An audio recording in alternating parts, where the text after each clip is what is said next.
Національна територіальна автономія Криму – головна ціль національного руху кримських татар. І найближчим часом Конституційна комісія може розглянути відповідне питання змін до Конституції. Про це заявив лідер кримсько-татарського народу Мустафа Джемілєв під час півторагодинного спілкування з журналістами напередодні свого ювілею. Чи є шанс звільнити українських в'язнів Кремля? Як наблизити деокупацію Криму? Та які політичні плани в самого лідера кримсько-татарського народу, розповість наша Олена Стецюк.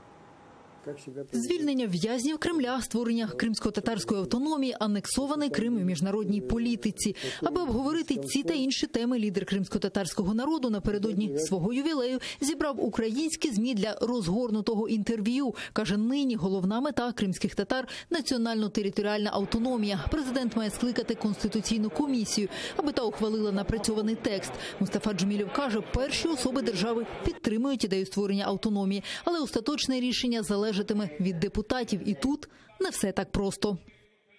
Очень трудно будет конституционное большинство собрать.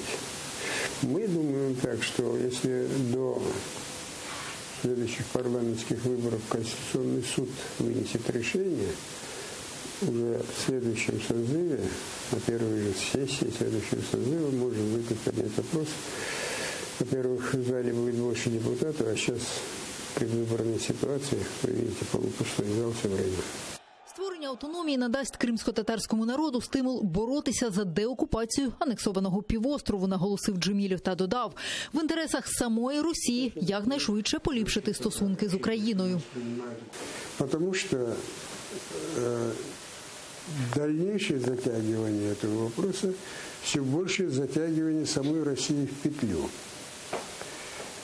Ціною деокупації Криму може стати сама Росія. Причому лише санкції і тиск світової спільноти можуть змусити Путіна відпустити українських в'язнів Кремля, переконаний Мустафа Джемілєв. А ось обмін українських патріотів на російських злочинців вважає нераціональним. Обмен, я вважаю, нераціональним, неправильним. Тому що одно дело, скажем, военнопленных меняет, но другое дело, когда арестованных, совершенно ни в чем не повинных людей, а только за то, что они патриоты, не признают оккупацию, обменивать на кровавых убийц, которые потом будут совершать еще новые убийства. Это безнравственно. Для взаимоотношений с такой страной единственный аргумент – это наносить болевые удары, в первую очередь по экономике, и политическая такая изоляция. Больовим ударом по країні-агресорці могла б стати резолюція ООН щодо ситуації з правами людини в Криму. Автори документу – 30 держав. Її мають ухвалити у лютому наступного року. Мустафа Джемілєв вже має текст цього документу. Цьогоріч там і нові питання – заселення анексованого Криму росіянами і невиконання Росією рішення Міжнародного суду щодо заборону меджлісу. І вже традиційні питання, як то необхідність запровадження місій міжнародних організацій. Але Російська Федерація не пускає їх на окуповану територію або ж пропонує їхати усупереч українському законодавству. Якщо, говорю, вот эта вот миссия приедет через Москву, это будет нарушение нашего законодательства. Против этих людей мы возбудим уголовные дела. И они будут больше не въездны на территорию Украины.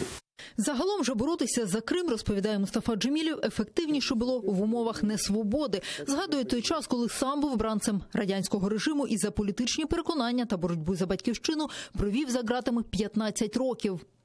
Когда сижу в тюрьме, многократно больше эффект, особенно когда подавляешь голодовку.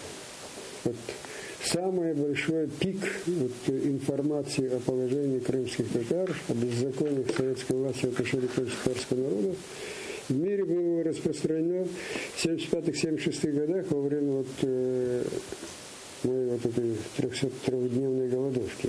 Що ж до власного політичного майбутнього, Мустафа Джемілєв зізнався, що нинішня депутатська каденція у Раді буде останньою, адже служити народу можна і без офіційного мандату народного обранця. Я думаю, вот это все-таки последний срок, но мне все-таки уже очень много лет, что-то уже больше 50, по-моему, да? Очень забылось. То есть там помоложе, то есть перед депутатами. Але головне, чого не вистачає лідеру кримсько-татарського народу для щастя – це звільнення рідного Криму. Я как-то полушутя сказал, что не собираюсь умирать до оккупации Крыма. И тот, кто вообще умирает до освобождения Крыма, тот дезертир. Я очень хотел бы, чтобы меня не назвали дезертиром. Я бы хотел бы освобождения Крыма. А без этого счастья не будет. Олена Стецюк, Іслям Пінка, Максим Кондратенко, Заман, АТР.